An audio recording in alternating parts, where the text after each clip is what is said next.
Neom is really happening.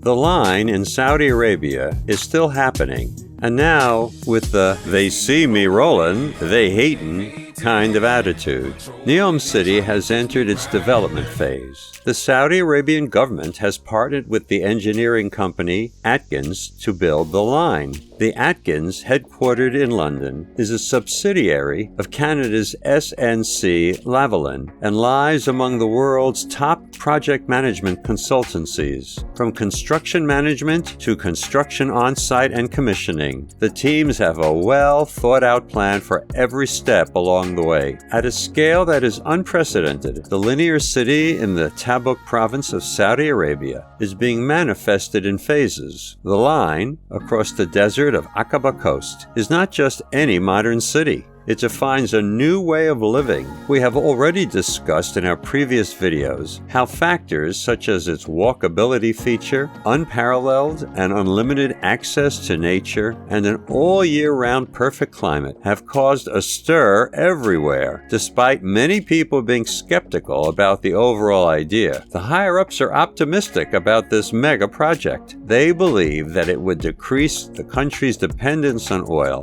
encourage green living, and promote all kinds of healthy businesses in the future. They are also confident that the project would help improve Saudi's relations with other countries. The Neom's project is to be developed in phases, and it has different regions. Its first region, set to be open in 2024, is the Sindalah Island. The other two advertised regions are the Oxagon City and the Trohena Mountain. A 3-minute progress film and new satellite images have surfaced which show progress in the Sindalah Island, the Oxagon City, and the Trohena Mountain. The line is also being built separately. The new video boasts more than a dozen excavators and bulldozers working frantically on site. Recent reports mention how this high-tech city is depending on artificial intelligence to do the construction-related tasks. Moreover, to speed up the assembly process, it is using predetermined modular pieces. The purpose is to ensure that the materials are eco-friendly, design cost-effective,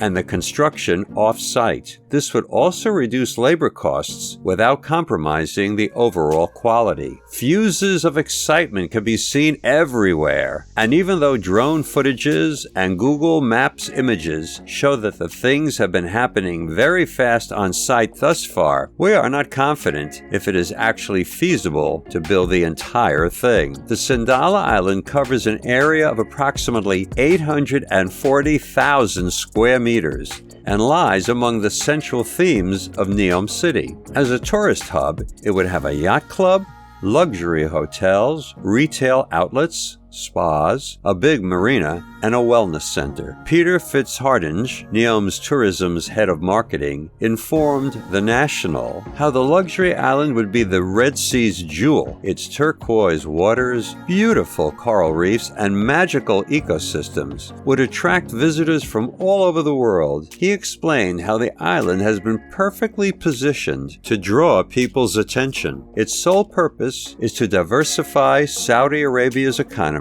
by attracting tourism and creating endless job opportunities. Other activities the island would have are kayaking, water skiing, kite surfing, and scuba diving. The technology of the proposed island is very advanced, so the visitors would be traveling with minimal fuss. Among the 10 regions of Neom City, there is a floating city also. It is named the Oxagon City. Oxagon, in the southwest region of Neom, would be the world's largest floating structure. This high-tech city, run by the artificial intelligence, would make the industrial center of the line, and half of it would be floating over the Red Sea. It would make use of renewable energy in the form of water and hydrogen subsidiaries. Vishal Wanchu, CEO of Oxagon and head of the manufacturing center at Neom, in his interview with Arabian Business, challenged critics who claimed the project is not feasible. the CEO informed the press how Oxagon would be a one-stop market for everyone. It would be a blue development with resources for sustainable economic growth and healthy ocean ecosystem. There would be opportunities for biotech development and for both land-based and ocean-based industries. There would be exploration of marine life, food commerce, and also tourism. It indeed sounds like a great place for companies, innovators, and entrepreneurs to commercialize their products and grow their businesses in the future. Agreements have also been signed with the construction companies AECOM and Bechtel for the world's most advanced transportation setup. AECOM would design backbone infrastructure for utilities and transport. Bechtel is the project management consultant for Trohena. So, what's Trohena now? Neom's Trohena is another very interesting development proposed by the government. It is an outdoor ski resort located at almost 50 kilometers from the coast of Aqaba Gulf. The project is to be designed by Zaha Hadid Architects, UN Studio, Lava, ADAS, and Buria Proberts. Set to be completed by year 2026, it is expected that the 2029 Asian Winter Games would be hosted by Trohena, making it the GCC's first outdoor ski resort with a man-made lake to host an event of this scale. The ski village would have beautiful slopes, water sports, wellness centers, retail stores, hotels, and restaurants. The project would not only promote mountain tourism, but also would be a year-round spot for wintry experiences that the local Gulf regions have likely never had before. Neom City, owned by the Public Investment Fund of the Saudi Arabian government, would basically be the industrial center and business hub of the country. The higher-ups intend for the line to become the core of entrepreneurial activities and opportunities for different communities. This would mean a better and diversified economic future for the country.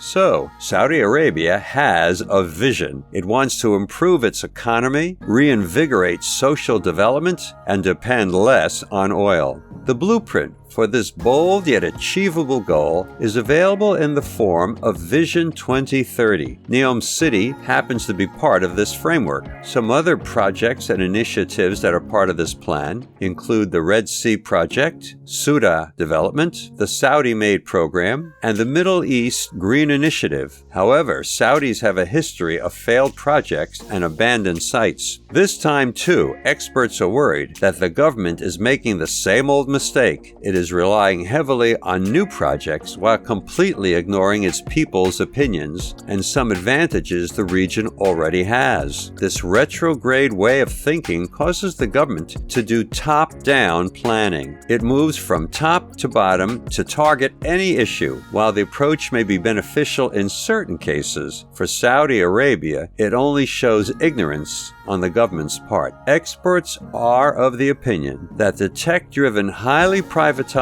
oft-failing megaprojects impress neither the locals nor the international communities. People see the cities for what they truly are. Beneath all the glitz and glamour, there are human rights violations and underfunded government systems. Therefore, people deem such projects and communities unsuitable for long-term living. So from there comes another hard question. Had there been no crimes, would people still want to live in the Neom city? Is linear settlement or a vertical living style a good thing after all? Experts believe that even for a country like Saudi Arabia, where the temperatures often exceed beyond the livable conditions, the idea of living inside a closed container 24/7 would not sit well with most people. It gives off the energy of a dystopian city. But then, Sam Blatleis, co-founder of the Dubai-based Middle East High-Tech Business Council, describes how the $1 billion